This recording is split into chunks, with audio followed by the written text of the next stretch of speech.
stations. I have 6 connection points, okay, on the conveyor. And the conveyor is, the conveyor is using AC drives, motors by AC with 230 volts. In this case, you could also alternatively use a 3-phase system, but here we have the default 230 volts. We have, of course, the PLC in the conveyor, as well as the stations again with Siemens, step 7. And the communication with the stations is done by I/O, input-output communication. Very simple, the simplest way of communication, but also very effective. 6 clamping units, of course, we have 6 positions, so we have to stop at every position, so we have 6 clamping units. And the I/O transfer, the I/O communication on the conveyor is of course realized by a bus system, because if you would wire all inputs and outputs to every station, you would have like 48 or maybe 64 inputs and outputs. Would be a lot of wiring. In this case, of course, in modern system we use a bus system. In this case, we have the RC interface network. It's a bus called RC. It's an actuator sensor. Actuator sensor interface bus.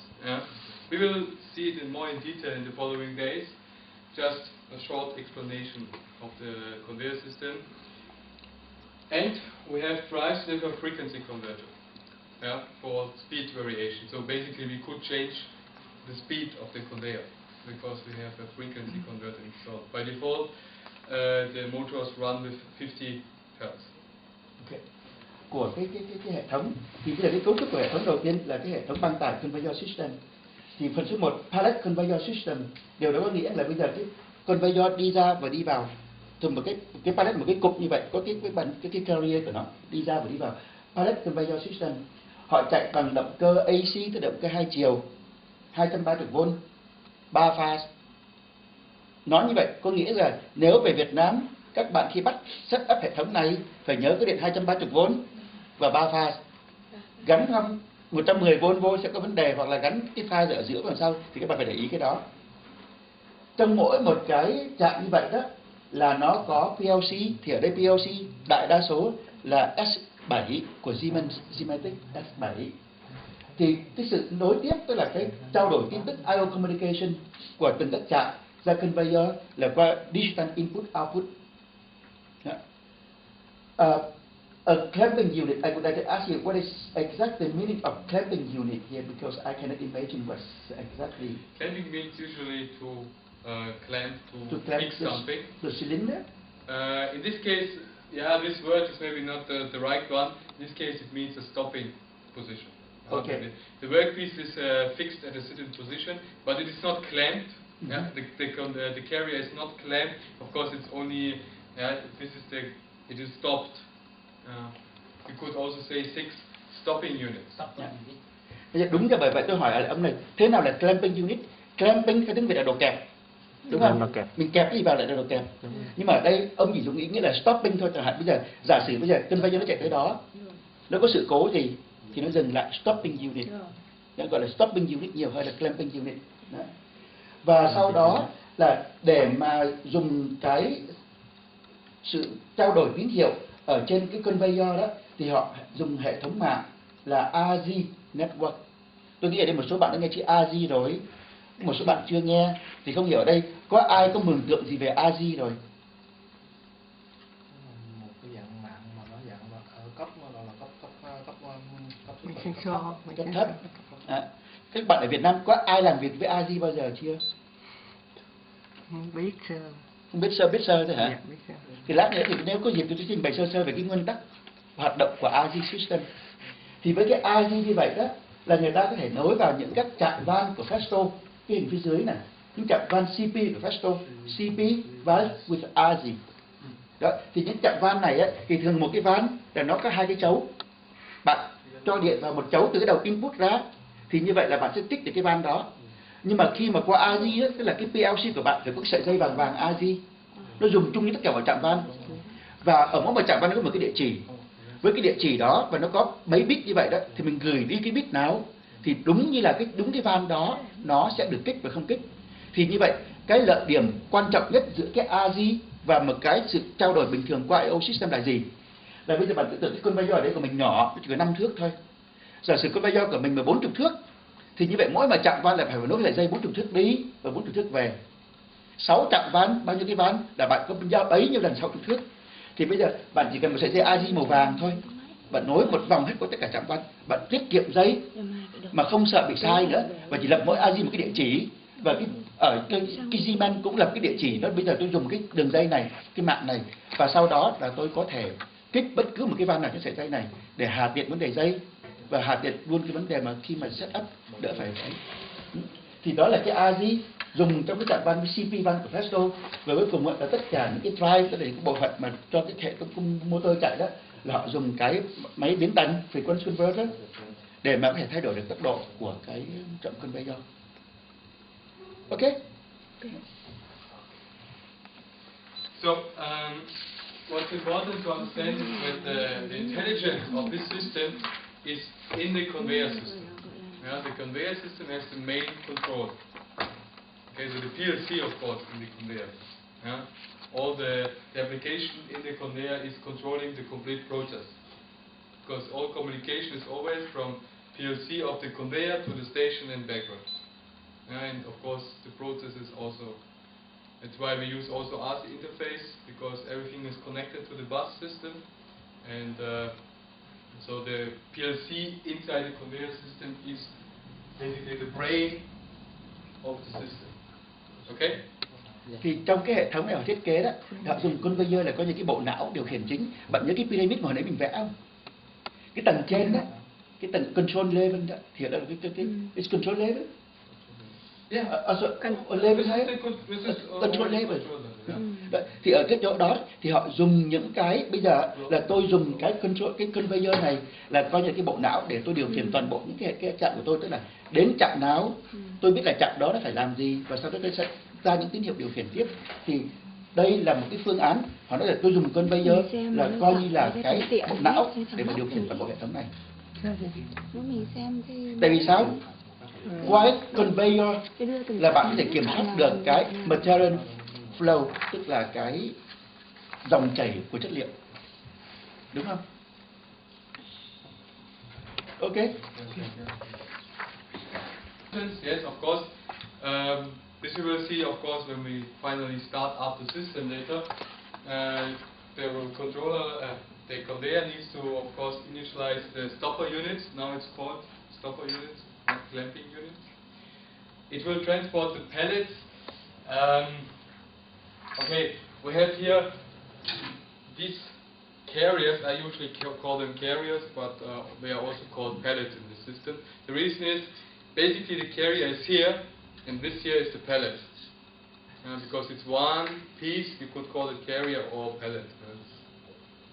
It's the same. Okay? That's why here it says transport of pellets. We have a certain pellet identification. Yeah, of course here's a number, but the conveyor doesn't read this number. We have a different system. I will explain later on the conveyor how the pellet is identified. Okay?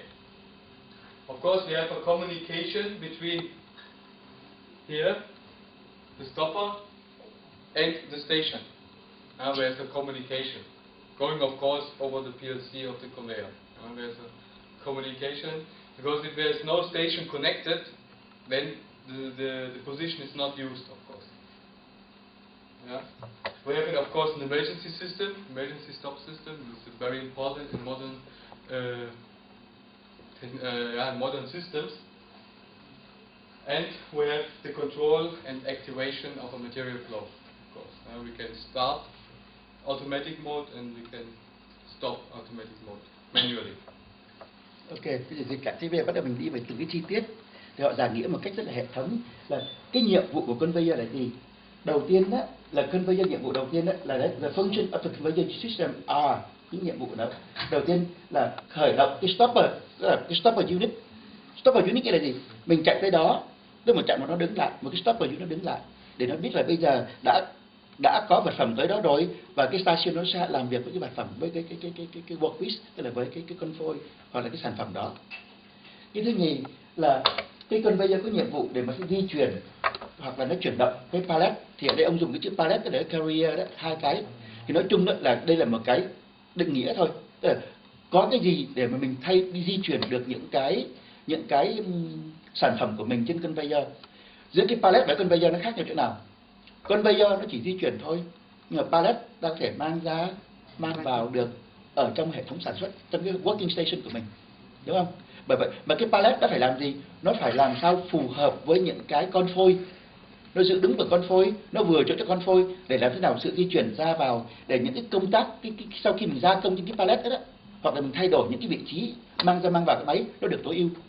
Bởi vậy nên mỗi một khi mà bạn thiết kế một cái máy đó, một cái pallet của họ đó, bạn phải thiết kế phù hợp với cả hệ thống máy. Thiết kế cái pallet không có đơn giản nữa nhé, tại vì nó phải phù hợp với cái mình gia công như vậy. Và sau đó là mỗi cái pallet họ có vấn đề để nhận diện đó, identification, nó là cái pallet thứ bao nhiêu, nó đang nằm ở đâu. Thì lát nữa ông sẽ giải thích là họ dùng cái phương pháp nào họ nhận diện được pallet identification. Và sau đó là cái sự kết hợp giữa cái stopper unit workstation, tức là sao? Pallet chạy tới đấy, nó dừng lại stopper unit, và sau đó workstation biết là bây giờ tôi phải làm gì với cái pallet này. Từ cái chạm như vậy đó, chỗ này mang vào để tôi khoan, tôi làm răng, hay là chỗ này tôi mang vào để tôi sơn mạ, hoặc là tôi làm cái gì đó, thì từ cái workstation tôi làm việc với đó thì nó phải có một cái tín hiệu để biết là đến đây tôi làm gì. Còn emergency system là hệ thống tắt máy khẩn cấp, tức là sao? Cả hệ thống đang chạy như vậy, nhỡ có sự cố gì xảy ra, một cái gì nó rơi xuống mà có thể gây được cái sự hỏa hoạn, một người nào bị kẹt trong đó, nhất là vấn đề nhân mạng của con người rất là quan trọng, thì phải có hệ thống ấn một cái thì tất cả hệ thống phải đứng lại. Mà hệ thống đứng lại như vậy là tất cả những cái station làm việc nó phải rút về vị trí an toàn. Tôi ví dụ một cái robot không thể là đang đứng, nó đang ở trên cao như vậy, nó mang một cục 50 kg, mà bây giờ bạn xốp cái nó nằm ở đây, nó buông cho nó rơi cục 50 kg xuống được, đúng không? Tức là emergency system có nghĩa là khi bạn stop lại là tất cả vật phẩm phải đứng lại, và tất cả station phải trở vào cái vị trí an toàn của họ để không gây ra bất cứ một cái sự gì, một sự cố gì thể xảy ra được. Activate and deactivate material flow, tức là cái dòng chảy của cái chất lượng như vậy, tức là chiều của vật liệu như vậy đó, là mình có thể bắt đầu là mình khởi động nó, hoặc là mình cho nó đứng lại được. Giả sử trong trường hợp thí dụ như là nó ra ngoài cái nhà kho nó đầy quá rồi, hoặc là phía ngoài họ lấy ra không được, đúng không? Và cuối cùng là mình kiểm soát được tất cả cái dòng chảy của nó là nó đi như thế nào, có đúng theo kiểu này không? Sau station 1 đến station 2 tất cả họ đã gia công và test nghiệm xong chưa? Các bạn có câu hỏi hay theo kịp không? Okay. Yeah, the connection between stations and conveyor is realized by special cables. Yeah, for example, this one here is one of them. Yeah. Okay. So we have here one. So one side looks like this, which what we call is a syslink. This is a syslink cable. If you read somewhere in the Festodidactic manual or material about syslink, it always means this kind of connection. Okay, here you get 24 volts and I think 8 inputs outputs. Yeah, I think it's 8 inputs outputs. 24 volts. Yeah, but we only transfer I think 8 inputs outputs usually. But you have 24 pins, yes, that's true. You will find this cable with both ends like this. Yeah? But in this special case we have to change it because at the MPS stations usually we don't have an additional plug connection port for this cable. Yeah? But what we can use is, we have here the panel, so we can use here this connection. Okay? That's why the syslink cable is split into cables like this, yeah, with a label what is the connection of this one, for example, this input. This is now input 1, this is Q0 means output 0, and so on. Yeah? So we have the description. So basically we plug this one to the conveyor and this one to the MPS station. And how to plug it, of course, we look up at the technical documentation, which you have with all systems. I have also a copy here, so we can later check it. Okay? Clear? I think as well, we sell the MPS 500 system with different levels. With level 1, we just use input-output communication and we have no visualization. Okay? Level 2 is, the main difference in level 2 is when we add a visualization by connecting a field bus or Ethernet for the visualization. But we still use the normal input-output as in level 1. This way you can use the level 2 system with or without visualization. Okay? Clear? Okay. Bây giờ đó, level tức là hai cái cấp. Cái cấp 1 đó là bạn dùng là chỉ có input và output thôi để nối từ cái station này với conveyor. Và cái cấp thứ nhì đó là bạn dùng qua field bus, tức là cái AG hồi nãy đó, cái AG hồi nãy và Ethernet để mà nối các trạm này với các hệ thống mà vừa là chung với nhau mà lại vừa qua vấn đề gọi là hiển thị lên visualization. Thì thường Ethernet thì thường bạn nối qua cái hệ thống hiển thị được, tức là visualization, tức là nối lên được cái hình ấy đó. Thì đó là hai các bạn nối được. Thì đây là tùy theo trong cái phương trình, trong cái bài học và trong cái giáo án là hôm nay là ta sẽ nối với cái nào với nhau, và tùy theo cái ứng dụng của ta mà ta nối. Từng trạm thì có thể lúc đầu mình có thể học bằng level 1 được, sau nhiều trạm với nhau mình có thể nối bằng từng cái qua level 1 hoặc luôn với level 2 được nữa. Okay. System leaves the opportunity to replace the default I/O communication with an Ethernet communication. Yeah? It's a bigger project, maybe for your students. Yeah? It's a bigger project. They have to replace the I/O communication by Ethernet. Thì bây giờ qua sau này đó là thường họ dùng input output ở những field bus nữa. Thì như vậy họ có thể từng thế một phần nào của cái level 1 vào cái level 2 luôn để giảm được cái giá thành. Và bây giờ nói chung là cái hướng sản xuất như thế giới bây giờ là dùng field bus hết để mình cái vấn đề dây nhợ bắt dễ hơn, và đồng thời mình thay thế cái bộ phận dễ hơn nữa. Of course, we cannot do this in 2 weeks. Thay thế The actuator sensor interface, the bus system, and at every position we have a system connection, and at this system connection here, this one, we connect this cable to the station or to the PLC of the station. Okay, so this is basically the I/O communication in the systems. Okay. đó thì CDAG nó nối các trạm của conveyor vào với nhau, tức là nối gọi là cái nối từ conveyor, từ cái gọi là stopping unit, từ cái điểm của trên conveyor như vậy đó. Thì với sợi dây Syslink thì bạn nối được từ cái conveyor vào từng cái station của bạn, đúng không? Tức là từng cái station của bạn đó đều có một cái PLC và đều có một cái nhiệm vụ nào đó, và để nối vào toàn bộ hệ thống là mình nối qua sợi dây Syslink, nối vào cái conveyor. Nhắc lại hồi nãy đó, conveyor được dùng ở đây là cái chỗ để mình kiểm soát toàn bộ control level, nhớ không? Nhớ cái đó. Để mình sản xuất xong, mình phải đưa vào cái trạm khác, thì ở cái control level đó là cái nhiệm vụ của conveyor. Và một cái PLC đặc biệt, PLC đằng kia là lo cái vấn đề gọi là control level đó. Okay.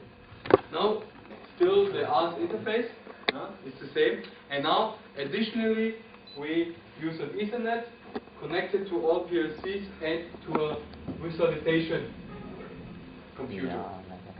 Okay, this is additionally. Now, we do not replace, we add the Ethernet. Ok, thì khi mà không có rõ lắm thì cái việc hỏi nhé, tại vì tôi sẵn sàng chút nữa mình dừng lại để tôi giải thích vấn đề này. Tại vì đây là cái vấn đề sản xuất hiện đại ngày hôm nay đấy mà. Trong mỗi cái nhà máy thì nó cái cấu trúc của nó như vậy. Đó. Thì hiện bây giờ ông nói là sau khi bạn dùng cái level 1 xong rồi để cho nhà máy nó chạy thôi, và người ta dùng cái level 2, còn thường đó, bây giờ cách đây khoảng 5 năm trở lại đó là họ dùng cái hệ thống Ethernet TCP/IP để mà họ lên một cái máy cao hơn để họ hiển thị được vấn đề đó. Và trong vấn đề chúng ta làm ngày hôm nay chỉ là hiển thị thôi, chứ chưa nói đến cái vấn đề sau này đó là vấn đề quản lý nữa. Sau này họ sẽ lên một cái level khác để họ quản lý. Thì trong vấn đề hiển thị như vậy thì tại sao họ dùng Ethernet TCP/IP? Thì ngày xưa Ethernet TCP/IP đó là không dùng được ở trong cái level phía dưới thấp, ở cái IO level được, là tại vì lúc đó là nó còn chậm và nó không bảo đảm được là khi nào bạn có hồi âm trên cái đường dây trở lại được. Tại vì nó bất tiếng Đức nó gọi là, tiếng Anh là deterministic, tức là bạn gửi đi một cái packet mà khi nào dây trống nó mới trả lời bạn thôi. Nhưng họ không dùng được trong cái IO level được. Mà khi Ethernet IP họ truyền một số lượng thông tin rất là lớn. Bởi vậy cho nên người cần số lượng thông tin lớn để vấn đề visualization, tức là để mà hiển thị cái hình ảnh lên. Hiện bây giờ là trong những phương án họ dùng đó là bao giờ cũng có một cái IO level với AZ và một cái cửa ra Ethernet IP cái đường màu tím để mình nối lên trên, để mình có thể nhận được tất cả những cái tin tức ở phía dưới của PLC mình mang lên mình hiển thị. Tôi nói ví dụ bạn dùng một cái PLC của Siemens, nó đếm là bạn sản xuất được bao nhiêu cái rồi. Đó, thì bây giờ con số sản xuất 100, 101, 102 thì con số đó nó mang lên cái vấn đề visualization để họ in cái số đó cho mình, để mình sản xuất bao nhiêu. Cái này thì nếu mà mình có cái thằng IC ấy, thì cấp độ nó thấp hơn so với thằng Internet, chất lượng nó kém hơn. Vậy nếu mà mình có hai cái song song nhau thì mình bỏ luôn IC dùng Internet tốt hơn là chú. Nói thế này cho đúng. The question was now you use two systems, TCP/IP and AZ. His question was, if you change or did you replace the AZ with the Ethernet, it should be faster. No. Yeah, maybe you heard of Profinet. Profinet. Profinet. No, Profinet, not Profibus. Profinet. Profinet là dùng Ethernet. là Ethernet của Siemens. Tức là cái physical layer là Ethernet, nhưng mà protocol là của Siemens. Đó, tức là cái tốc độ truyền mau như là Ethernet, nhưng mà protocol là của Siemens. Thành thử ra là Profinet nó không phải là Profibus. Profibus nó chậm hơn nữa, là physical layer của nó khác nữa. In the Profinet, you couldn't see a difference. It might be you can calculate, you can measure maybe a difference if you check the network, but from the impression, it was the same. No difference. You see, IC is a lower level. Yeah, it's lower level, but it's not slower. Lower level means not slower level. But nowadays the computer is higher rate of processing. Ethernet is maybe have 10 with a higher. Yeah, but you don't need you see the information in this system is not much. There's not much information. If you have a lot of data transfer, a lot of data, then of course you need a system, you need a connection which has a higher data transfer rate. But here not the data amount is high, but you need a very fast reaction time. You need the ping in real time.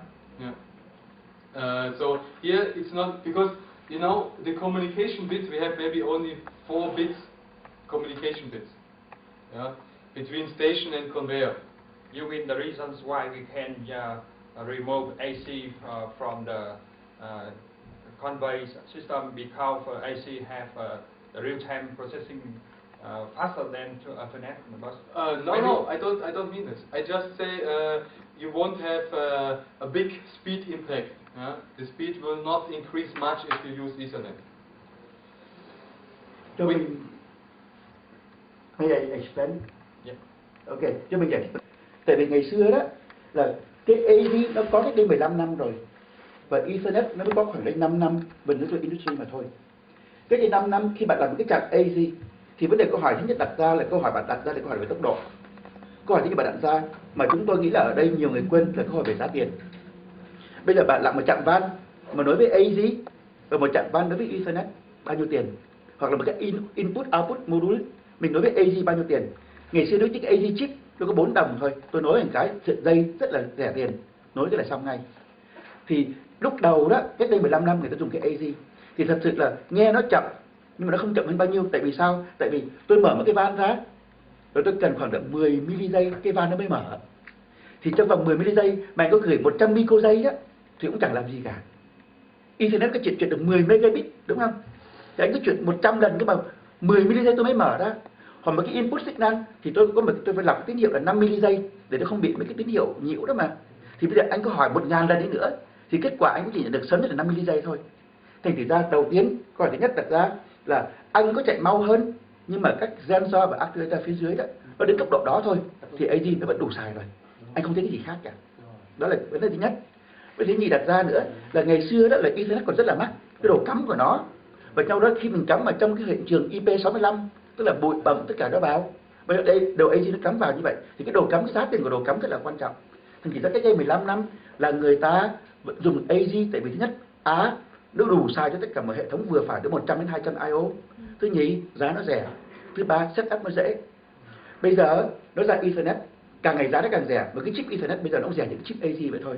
Thì bây giờ đặt câu hỏi vậy nó có Profinet, có thể TCP/IP, có tất cả những chuyện khác, người ta đang làm vấn đề đó. Nhưng mà mình đừng quên những vấn đề bên cạnh nữa là bạn chạy 10 megabit, nhưng mà điều đó không nghĩa là bạn chạy mau hơn, tại vì bạn biết là khi bạn học về vấn đề mà nối mạng đó là bạn có 7 cái level từ network access cho đến physical layer. Đến khi bạn đi xuống đó thì Ethernet nó cho bạn một cái đầu, cho cái header của bạn nó dài như vậy, bạn truyền có 4 bit. Thì như bạn gửi đi 200 byte thì bạn truyền có 4 bit, thì không nghĩa là bạn mau hơn là bạn truyền AZ, bạn truyền 8 byte bạn truyền được 4 bit, 2 byte bạn truyền được 4 bit rồi. Bạn hiểu ý mình nói không? Thành tất cả vấn đề đó là đã là cân nhắc thôi. Đó. Hiện bây giờ AZ đã có sẵn rồi, thì họ vẫn chạy AZ tại vì nó rẻ. Và đối với tụi bên này đó, thưa bạn, câu hỏi đơn giản nhất, cái gì rẻ là tôi dùng. Bạn muốn nói gì bạn nói, rẻ, an toàn tôi dùng, đến khi nào cái khác nó rẻ hơn, tôi sẽ dùng cái rẻ hơn. Thì về lý thuyết mà nói, Ethernet mau hơn, bây giờ nó chưa mang gì cái lợi cho tôi cả. Chỉ khi nào nó rẻ hơn và nó mau hơn thì tôi sẽ dùng cái đó. Vì tôi nghĩ trong tương lai cũng sẽ từ thế đó thôi. Ok. So it's faster than Ethernet. Ethernet usually is 10, 15 milliseconds. And also we have error security. Because in Ethernet, you probably know you can have packet loss. So you do not lose the information, but it needs to be resent. Okay, that's why, just to conclude this topic, usually if you need I/O communication, or if you can solve your handshake, your communication with I/Os, you would usually use AC because it's faster, it's more stable. So Ethernet usually you need if you communicate between PLCs, not only 4 bits, but real data. To need data, for example, a part number of the part in the storage. And so you have real data information. Then you cannot use I/O because then you need to code everything. This is okay? You understand now why we do not use the Ethernet here for the communication. But of course, you can change. You can give your students the task to replace the RC communication with Ethernet communication. We have one customer who tries to do that right now. Should be possible. I think the important reason is that if we use Ethernet, the computer has to processing the IP address protocol. What level of protocol? Many things. So that the real time for processing is lower than AC for our professional protocols. Okay. It's not only the problem, not only the problem with the header of protocol, yes, but also the problem with how you access to the network. yes. You know, the Ethernet, you access to the network, that means you try to get into the network. If the line is free, you comes in. If not free, you quit and you comes again. Yeah. Nobody can say when you can send it. Yeah. But for the AZ, you are sure you can always send it. Yeah. The only reason they use the Ethernet now, they said, okay, I have a cycle for 10 milliseconds, and I have only 10 stations here. So because it's very fast, so I hope we can always access right time at the right time, real time into the network. Okay? Yeah. The question solved? Yeah? Okay. Another point, of course, is the advantages. So at level 2 you can always use also as level 1. Because the visualization is just an addition. Okay? That's another reason why we do not change the communication.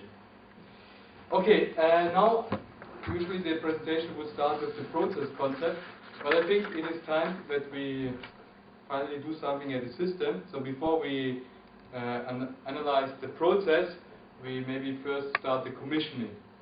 Okay, that's why for now we stop the presentation here and we start commissioning at the system. So we need to commission step by step, yeah, every station, the conveyor, and then as a whole see the process and so on, maybe adjust something and so on. Of course, very important, before you start up the system, you have to make sure you have to go through some safety points. Yes. First of all, before a system can run, of course it needs power and air supply. Yeah? Very important, because many customers forget to check the air supply, start the system, and when they call us because the system doesn't run. Okay? Okay, presentation now. Okay. Thì bây giờ mình qua phần thực hành. Thì trước khi mình đi vào phân tích tất cả cái concept của một cái hệ thống như vậy đó, mình có phần thực hành. Tức là phần thực hành đầu tiên là nói là chuyện đầu tiên là commissioning. Tức là mình bắt đầu lắp ráp nó lại, để mà commission lắp ráp nó lại. Thì để từng còn bây giờ thì các bạn sẽ lên thực hành ở trên này, lắp ráp nó lại. Thì họ nhắc nhở khi mà lắp ráp từng cái trạm như vậy thì có đầu tiên là vấn đề power supply. Thì ở đây mình có một hệ thống vừa có điện vừa có khí, thành ra là để ý là điện có chưa và khí đã có chưa, đúng không? Khi ép lại khi nén đó, hai cái đó để ý cái đó. Và trước khi bạn mở điện hay mở khí ra thì cái này một cái yêu cầu rất là quan trọng trong cái kỹ nghệ bên này là vấn đề an toàn của con người. Cái vấn đề an toàn là vấn đề số 1 ở bên này. Chúng tôi làm thì tôi là kỹ sư, làm các sản phẩm. Câu hỏi đầu tiên của chúng tôi là nhỡ chuyện gì xảy ra có thể là nguy hiểm tính mạng của con người hay không? Tại vì bạn có thể hư cái máy 100.000, 200.000 không sao hết. Một con người bị thương là chúng tôi vào đây vấn đề về luật pháp rất là phiền. Thì vấn đề an toàn con người bên này rất là lớn. Thành ra họ yêu cầu khi bạn mở máy, bạn lại lên thì các bạn hãy suy nghĩ một câu, hoặc đứng xa ra, hoặc coi là tất cả những cái cơ cấu chức năng trong máy đó nó sẽ trở về vị trí an toàn hay không. Vấn đề an toàn nhé. Chứ đừng làm một cái gì mà chẳng hạn máy đang chạy cúi đầu vào coi hoặc là thò cái tay vào, tất cả những chuyện đó tránh. Ở đây bạn có thể làm hư máy, hư nát hết, cháy hết, không sao hết, không có vấn đề gì. Vấn đề kỹ thuật là không sao hết, chúng tôi làm cái máy mới hết. Nhưng mà bạn mà bị một chuyện gì xảy ra bên này, chảy cái tay hoặc là bị cái gì đó là rất là phiền của chúng tôi, rất phiền. Vì không phải chỉ mang đi bác sĩ không thôi, vấn đề bảo hiểm, tại sao anh làm như vậy, tại sao anh như vậy, rồi vấn đề luật pháp đi xuống, tại sao cái đồ của anh không được an toàn như vậy. Nhưng để ý các bạn, vấn đề an toàn rất là quan trọng ở đây. Mặc dù ở đây nó là an toàn lắm rồi đó, nhưng mà tôi nói là cái tư duy bên này là như vậy đó mà. Ok, bây giờ mời Okay. Because usually you would use this connector, but in this room we cannot use it, so we have to use a different one, but no problem. Okay. We can use here. Cắm vào cái đi. Chia cho internet á, giống như cái hub á. Tắt ở giữa chừng chứ chưa có tắt ngay cuối hành trình thì mình bật điện mình bật điện lên, mà cái này nó đang vị trí giữa này, mà vô tình cái BIOS lúc đó là nó điều khiển cho cái này nó đẩy qua đây hoặc đẩy qua đây chẳng hạn. Lúc mình bật khí lên hiện này thì lập tức nó sẽ đập vào đây cái rầm, hoặc đập vào đây cái rầm, nó mất an toàn. Cho nên yêu cầu là bật khí lên từ từ và kiểm tra cái này nó đã vừa vị trí an toàn chưa. Okay. So always have to check first if here any light is on, because when an output from the PLC is set, okay, so to reset the output you switch off power and switch on again. So you reset. Cái cụm van này nè, thì lúc mà mình bật điện lên thì mình thấy á, lúc chưa bật khí lên nhá, bật điện lên thấy thì trên đây nếu mà PLC nó kích điện thì trên đây cái đèn này sẽ sáng, một trong những cái đèn này sẽ sáng. Cái đèn nào tôi cái van đó thì nó sẽ sáng, có nghĩa là khi mình lúc đó cái đèn sáng rồi mà bật khí lên thì nó sẽ tác động cái cơ cấu thực hành là cái xi lanh. Cái đẩy khác. Để mà khắc phục điều đó thì ông kêu là tắt PLC sẽ bật lại. Có cái stop với cưỡng bức ở trên PLC không? Có stop PLC, có nhà stop PLC sẽ bật lại. Okay. And then tức là reset lại cái chương trình. I would switch off completely, power off. Because in stop, because if you put it to stop and later to run, it might return to the state. Okay. Có nghĩa là phải tắt nguồn luôn, không được bấm cái còi tắt nguồn BLC luôn. Nguồn từ cái nguồn này đấy ạ. And not reset, because reset you delete the program. Do not delete the program. Không bấm reset, nó sẽ mất chương trình luôn. You delete the memory card. Chị nhớ làm rồi, tắt nguồn của BLC thôi chứ không tắt nguồn của toàn hết nha, tắt nguồn BLC thôi. Rồi sau đó thì làm sao để cái kia nó trở về cái vị trí an toàn? Ví dụ If in this position, how can we turn it to the safety position? Yes, of course, this has two positions. One is here, and one is here. Yeah. Of course, when the valve, this is a, yeah, you see, this is a 90 degree, no, 180 degree. Sorry, 180 degree turning cylinder. Yeah, rotational cylinder, and of course it has here two inputs, one set here and one here, of course, yeah. Right now this is an undefined position, yeah? So you have, when you write a reset program, for example, if you write in the program, you have to define my reset position is here or here. You have to define which is the reset position.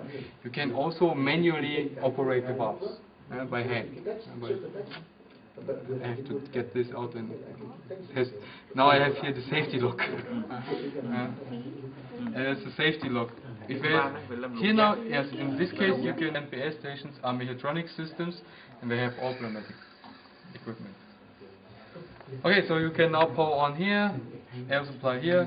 Please continue for all stations. Now you can separate and put everything to start. Yeah. But please do not press any buttons. Okay? Just power on, air supply on. Okay, please continue. So for this, we need to set the conveyor system to automatic mode, because only in automatic mode the conveyor runs. Okay? First of all, of course, we need to switch on the conveyor. Is it already on? You see on the left side of the cover there's a black switch. Left here. Bên trái của cái tủ điện của cái bàn tải này sẽ có một cái công tắc tổng ha. Big power switch. I think it's already on. You probably can see that there are some lights on in the conveyor. Yeah. Okay. Now if you look at the front side of the cover, right now in your system they are there, but here we are missing. Okay. Maybe I can get some later. So this means controller off, controller on. Lúc đỏ là controller off nha, lúc xanh là controller on. So first of all, you switch on the controller, the green one. Yeah, it's like on the traffic lights, the green is the one to go.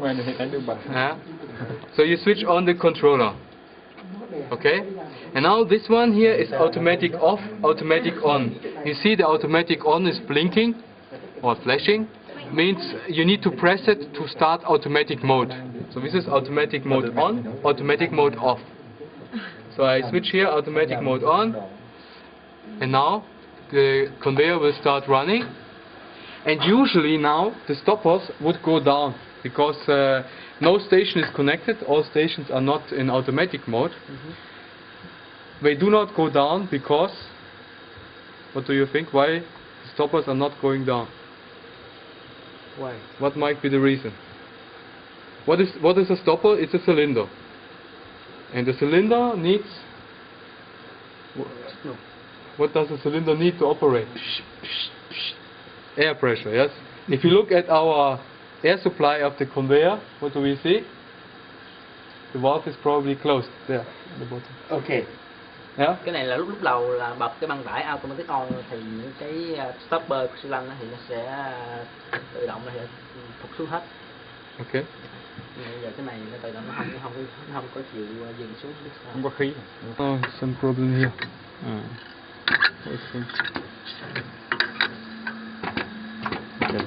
Also, one was wrong direction on the conveyor. Okay, how does the conveyor work now? I want now to explain to you the identification system and how the traffic is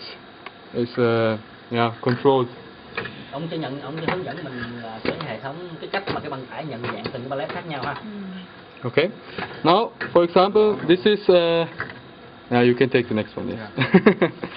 This is now, for example, and please, yeah. Okay. When you look at the bottom side, you will find, yeah, you will find one metallic line like this, which is recognized by the inductive sensor, which is here and here. This is just to see the carrier, just to see it's a carrier or not. Just to see. And here, this one is the counter. Yes. Counter. And you see here, on this side, we have several holes, identifier. So it's very simple. We just count the amount of signals from the sensor here. Yeah. But always we need a start indication. Yeah. So the first one is not counted. Okay. So he sees now. Okay, I'm starting, and then 1. 1. And now if you take the next one, for example here, he would see, okay, I start to count, so 1, 2, 3, 4, 5. So this is how he identifies the carrier. The tree, okay. If you look, there must be 4 of them. 1, Okay? So it's very simple, but it works. theo tín hiệu đó. Yeah? This is how it works. Bạn nào mà không hiểu chỗ nào dừng lại hỏi ngay nhé. Wait. I want to explain something. This. Có bạn nào nắm không hiểu tại sao nó chạy như vậy không? Cô Xuân. Đúng, thì đây những cái sensor ở đây là đụng một cái này thì nó cái tín hiệu ra. Cái đầu tiên là nó phải có để nó biết là có. Đầu tiên là một cái start signal. Đầu tiên là start. Bên này nó có cái sensor nữa là hiện bây giờ tôi đang ở đây. Và sau đó bắt đầu cái start signal. Bắt đầu cái start xong bắt đầu đếm 1, 2, 3, 4, 5. Tôi đếm được 5 cái impulse, 5 cái xung ở đây. Và sau đó nó hết, biết như vậy là anh là cái số 5. Đó. Thì cái sensor này là sensor đếm. This one. Yes. That's why always when you put the conveyor here, always check that the number is on the outer side. Okay, it's important. Yeah, usually you can say this one, this edge should go to the stopper. So you have to place it like this. Okay? Because this is stop. If you put it the other way, okay. What kind of function has this cylinder? To stop. It's Stop. Put it up. Yeah, when it's up, you see now, for example here, it is stopped. Yeah, now it goes down because it's now automated. Tức là nó chạy lên này nó stop. Cái này đã gọi là stop. Okay. Now, what is also important, this one. Okay, thank you. This sensor here sees that there is a carrier at this position. This sensor is a traffic sensor. That means he waits here until the previous carrier passed this sensor. You see, he's not moving. So now if I come here, I pass, and now it opens on the other side. So it's a traffic sensor. Okay. Tại vì thằng trước tới đây thằng sau mới được chạy. Bởi vậy khi mà ông lấy nó ra một cái, để nó đợi hoài anh trước chưa tới, thì nó không chạy. Thì nếu anh trước tới đây, thì cái sensor này mới cho tín hiệu anh này chạy. Yeah, you see now. Yes. You can also simulate it. You know, you can do it this way. Yeah. A little cheating. Thì bây giờ là But you shouldn't. You see why we need the traffic. Có cái nhiệm vụ đếm, nhưng mà nó không đếm được cái gì cả, thì lúc nào nó bằng 1 hết. Và cái sensor bên này nó có nhiệm vụ nhận thôi, nó nhận lung tung, thì nó không nhận, nó không hiểu gì cả. Đúng không? Thì cái này nó chỉ nhận là có hay không thôi, và nó hiểu cái toàn bộ hệ thống. Và như vậy là khi mà cái pallet này nó tới đây thì stop và nó chạy lên nó chặn lại, để sau đó hệ thống nó kéo vào nó làm việc. Tức là phải có tín hiệu từ bên này. Nó phải nhận là cái station có hay không, mình phải nối vào hệ thống và cho máy nó chạy được. Khi nào mà cái station này nó báo mà nó rảnh, nó chẳng sẵn làm việc á. No, it doesn't belong here. Cái chạm khoan và chạm ấy nó chạy xong rồi, nhưng mà mạng nó chưa xong, đúng không? Thì làm gì? Nó đâu có dừng làm gì nữa, nó cứ chạy vòng vòng cái này tiếp. Đến lúc nào nó nhận được bây giờ đến lượt tôi phải mạng, thì bây giờ mới kéo vào nó mạng. Thì làm sao để biết được? Thì cứ mỗi giả sử bây chạm số 2 nó chạy xong qua cái chạm khoan rồi, bây giờ tôi khoan xong rồi, tín hiệu PLC khoan xong rồi, thì anh chạm mạng anh nhận. Cái chạm ấy chạy số 4 lại, tôi khoan chưa xong thì nó quên đi. Đến chạm số 6 nó chạy lại, tôi khoan xong rồi thì lúc nó làm xong rồi nó mới kéo ra kéo vào để làm việc. Tức là cả cái hệ thống nó flexible, có nghĩa là bây giờ đó là các trạm có thể làm việc như vậy được, và chỉ khi nào tôi có thì giờ làm việc và cái vật phẩm này đúng cho tôi thì tôi mới làm, thì làm cho tôi kiểm soát được. Hễ mà trạm nào xong tôi mạ xong thì tôi lại gửi tín hiệu vào PLC, đấy là trạm số 1 tôi đã mạ xong rồi thì bây giờ có thể cất vào kho được, hoặc là chạy ra đăng ký được. Thì tất cả đó là hệ thống software mà họ phải làm như vậy. Vì công việc thì vẫn chạy trên thôi này. phải làm hết, phải suy nghĩ về cái chuyện đó đấy chứ.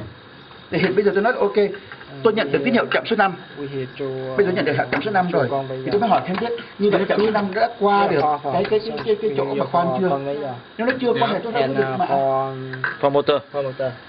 And this cabinet is only one inverter. Converter, yeah, one converter, yeah. Why? One frequency converter for all motors, because we Have for S. For one converter for four motors, yeah. Yeah. 'Cause And only one. yeah. Đầu tiên, để cái sức mà lấy được như là mấy cái sạch bột bột mình ăn chung với để mà đặt được cái phần này là cái sức sau đó xả lắm thì các bạn để cho bánh xoay được muốn ăn đâu thoải mái. Và cái món của nó là nút tên để con gà tây mà nấu curry, nấu với cà ri, bái lá, bái lá. And put the curry in by now.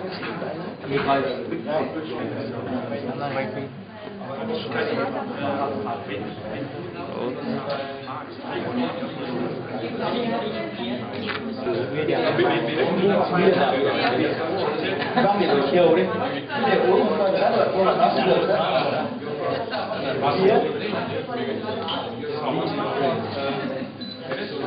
Bia là kiểu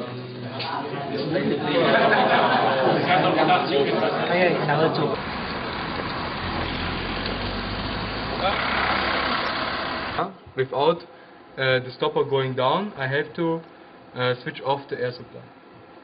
Because if there's no air pressure, the stopper will not go down, but the conveyor will still run.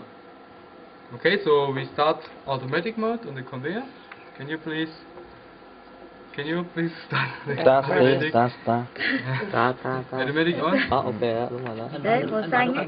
Mở cái góc Is the green on? The green one on. Ông nói là lúc mà ông bây giờ muốn commissioning cái vị trí á, muốn cài đặt cái vị trí cho nó chính xác á, thì lúc mà cho phải cho cái conveyor để chạy. Nhưng mà lúc cho cái này mà không có tắt nguồn khí á, thì cái topper xi lanh này nó thụt xuống hết, thì cái pallet nó sẽ chạy qua. Okay, thì nó chạy qua thì mất cái vị trí của mình rồi, cho mình không làm được, cho nên là mình vừa cho cái conveyor này chạy và mình cắt cái nguồn khí cấp cho conveyor, thì như vậy thì cái topper nó không có chạy xuống nữa. Okay, and please close the valve of the air supply. Cái conveyor này thôi ha. Just close it, yeah. And now you see the stoppers do not go down because they have no air pressure. But the conveyor is still running. This is what we need, because this is the situation later. The part comes here and stops here, and then the interaction is done. Okay. So now we can go step by step through the stations and check the position. So check the mechanical adjustments. Mình sẽ đến từng trạm để mà mình kiểm tra cái vị trí ha. From the part from here to here and so on. Yeah. So basically we need to check if you put a workpiece here, if this cylinder moves to the front and back again, and if the part stays here or if something wrong and so on. Then we have to check if this one takes the part and can put it here without problems. And then we have to remove this one. Yes, we will do it with manual valves. And then we go from here up and so on. Of course, for this we can now do it by try and error. You know, just try it and you see what happens. Or we can read the manual, of course. We can read the manual and the circuit diagrams to see which valve is connected to which cylinder.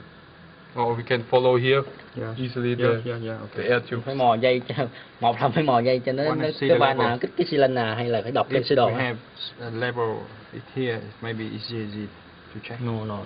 This label is 1B, is for sensors. Yes, and here. This is 1B. No. No. These labels like 1B1 and 1B2, these are labels for sensors. Yes. These are for electrical device. For electrical components. Cái vị trí. Nó ép cứng rồi. Không, trên theo lấy được, lấy được. Cái này để khóa xuống luôn này. Khóa. This is also okay.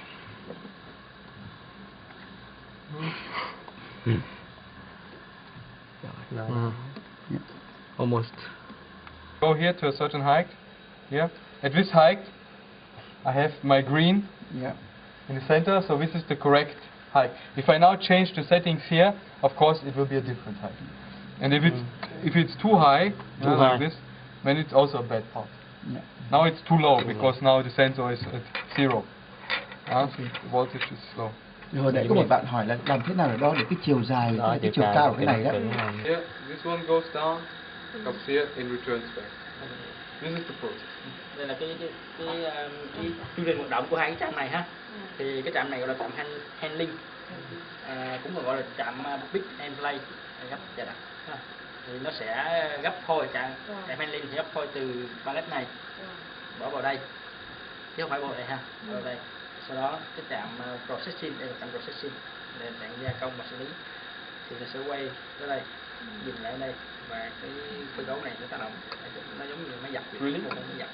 Thì Drilling and threading. cái này là khoan ha, bộ này là làm rang ha. Ok. Và chuyển qua vị trí này thì cái handling này sẽ gấp ngược cái này về cái này. Đó là cái chu trình hoạt động của hai cái trạm này. Okay? The adjustment here is by sensors. You see here sensors in the. Here's the sensors. This more is one, Thor. here and here. Please. No. Continue. Okay. You have here sensors and also an end position. This is a mechanical hard end position. It will always move to the end position also. Thì trên cái thanh trượt này ha, thì sẽ có hai cái điểm dừng cơ khí, đây hai điểm dừng cơ khí, hai điểm này, và một số cái con sensor nhận dạng cái vị trí của cái tông này đang đi như thế nào. No, here is the end position. Here is the end position. Yes. Yeah, it will come when it is at this position. No, it's actually off. Here it is. It will, of course, when the handling is moving here, it will give a signal, but it depends on the PLC program if this signal is used or not. It depends. In this case, for example, the handling station doesn't need these two slides, so it will only use the both end positions. Because it needs to take and place, take and place. Okay, cái chương trình này Not used by the MPS 500 Pro. cái trạm handling này thì cái con sensor chính giữa này thì không dùng tới, nhưng mà trạm handling bên kia cái con sensor chính giữa dùng tới, tại vì nó gấp sản phẩm về cái kho, thì những cái kho này thì nó để nó bỏ trên giữa này, thì con sensor này sẽ nhận dạng vị trí của cái này, gấp cái vị trí này. Còn đối với chương trình này thì chương trình nó nói với cái trạm processing này đó thì không cần dùng đến cái sensor này, chương trình built-in sẽ bỏ bớt bộ bước này. Này cái trạm này nó thiết kế cho nhiều cái khác nhau, sử dụng được cả cho cái với trạm này và luôn chung với trạm kia cũng được, mình chỉ thay đổi chương trình thôi.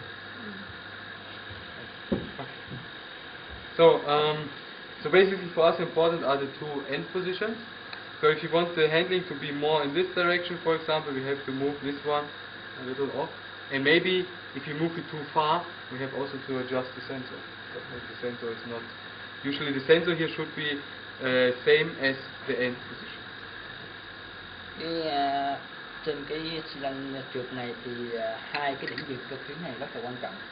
Mình phải chỉnh cho nó chính xác để mà nó gấp đúng cái vị trí cái phôi nằm trên pallet này. Còn cái con sensor nằm trên nó chỉ nhận dạng vị trí là xi lanh đã đến vị trí kia. Okay. Again, to move the handling, you see we have here the valve cylinder.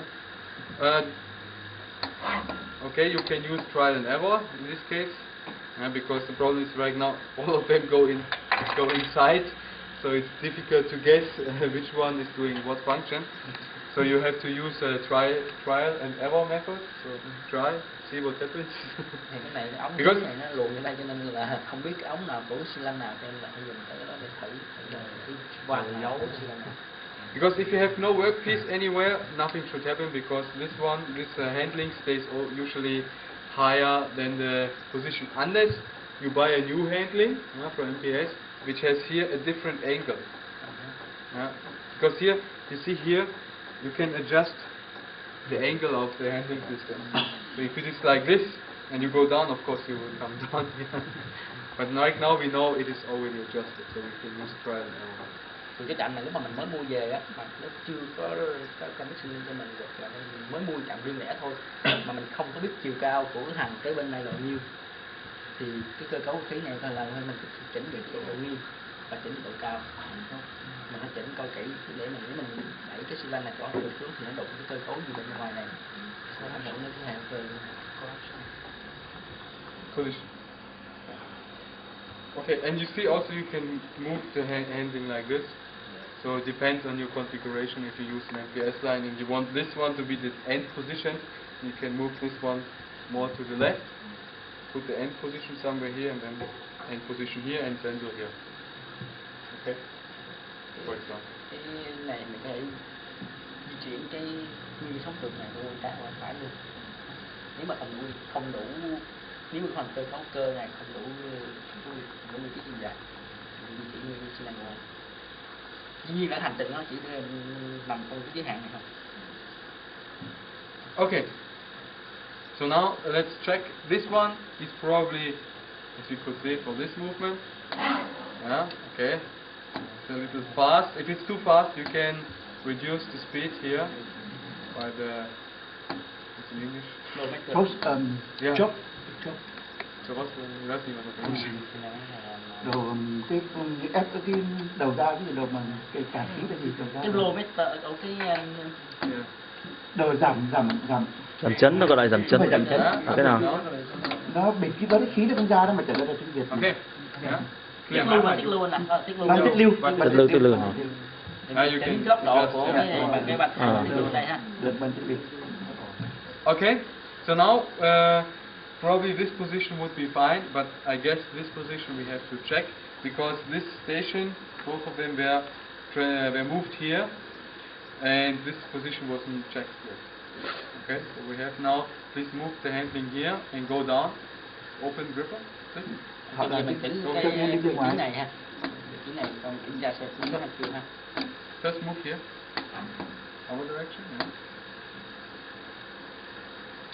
Okay. Yes. And now go down. Okay. Okay. Seems very good. Open the gripper. Okay. And now please do not keep this pressed. Just a little, because if you keep it pressed, it will push like this. Yeah. Đừng có cho hàng kẹp lại ha, mình thả đẩy xi lanh xuống. Đẩy xuống thôi, đẩy xuống thôi. Okay. Close the gripper. That's our question. Open the gripper. Now go. Open the gripper. Go down. Close the gripper. nào dùng hai tay.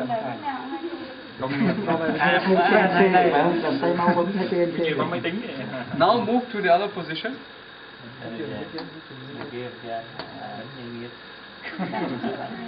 Okay, now slowly go Dùng hai down. tay. Nhanh. Máy tính. Now go down with this one, but careful.